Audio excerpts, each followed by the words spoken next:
ये झूठे हैं, झूठ बोल रहे हैं। जहर को ताए को ले आओ।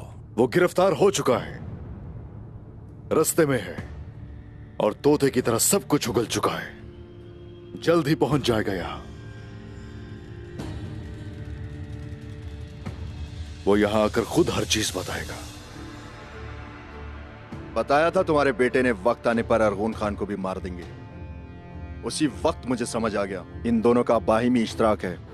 ये लोग मेरे भाई पर इल्जाम लगाकर अपने गंदे हाथ हमारे खून से साफ करना चाहते थे। उसके बाद ये तुम्हारे ओहदे पर होता।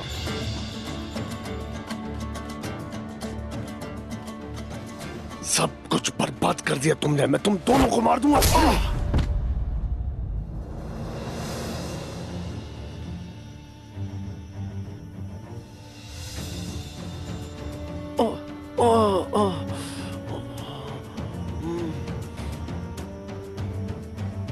बाबा, बाबा मुझे माफ कर दे बाबा। देखिए बाबा, मुझे माफ कर दे। मैंने गलती की बाबा, मुझसे गलती हो गई बाबा, मुझे माफ कर दे।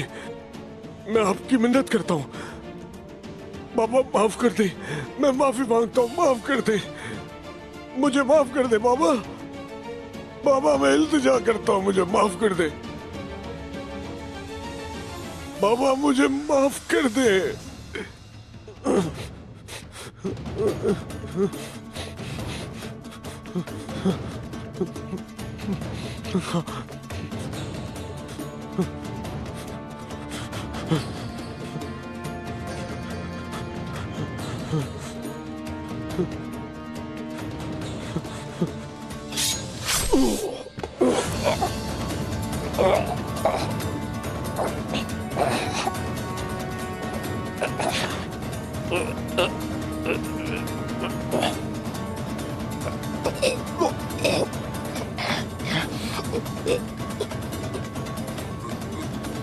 मेरे साथ